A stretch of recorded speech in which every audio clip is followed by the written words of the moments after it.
Europe, Austria దేశంలో football ప్రత్యేక శిక్షణ కార్యక్రమం ముగిసింది. తెలంగాణ రాష్ట్రం నుండి నల్గొండకు చెందిన ఏకైక క్రీడాకారుడుగా రాచూరి వెంకటసాయి ఎంపికయ్యాడు. ఈ సందర్భంగా తెలంగాణ ఫుట్బాల్ అసోసియేషన్ రాష్ట్ర ప్రధాన కార్యదర్శి ఫల్గుణ ఘనంగా సన్మానించారు.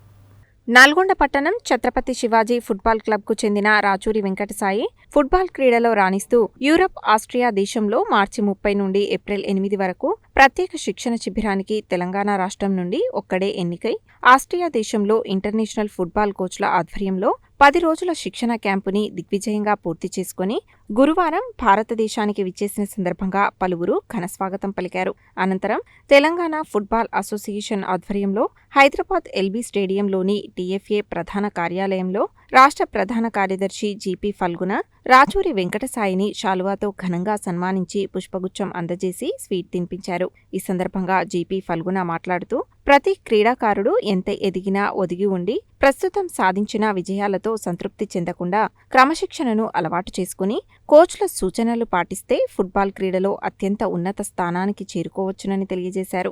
ఆస్ట్రియా పర్యటనకు ఎంపికైన 28 మంది స్పోర్ట్స్ పర్సన్స్తో పాటు ఫుట్బాల్ క్రీడాకారులను ప్రధాని మోడీ అభినందించారు. ఫుట్బాల్ క్రీడకు, క్రీడాకారులకు ఎంతో గుర్తింపు వచ్చిందని తెలిపారు. తెలంగాణ ఫుట్బాల్ అసోసియేషన్ రాష్ట్ర కార్యవర్గ సభ్యుడు, ఉమ్మడి నల్గొండ జిల్లా ఫుట్బాల్ అసోసియేషన్ ప్రధాన కార్యదర్శి బొమ్మపాల గిరిబాబు మాట్లాడుతూ ప్రతిభ కలిగిన ఫుట్బాల్ క్రీడాకారులకు మంచి అవకాశాలను కల్పిస్తూ గత 10 సంవత్సరాలుగా తెలంగాణ ఫుట్బాల్ అసోసియేషన్ చేస్తున్న కృషి వలన మారుమూల జిల్లాల నుండి కూడా football players sub juniors, juniors, seniors trophy క్రీడలలో పాల్గొంటున్నారని తెలియజేశారు. ఈ కార్యక్రమంలో TFA office administrators Rakshit, Anand, క్రీడాకారుడి తల్లిదండ్రులు రాచూరి గణేష్, లక్ష్మి తదితరులు పాల్గొన్నారు.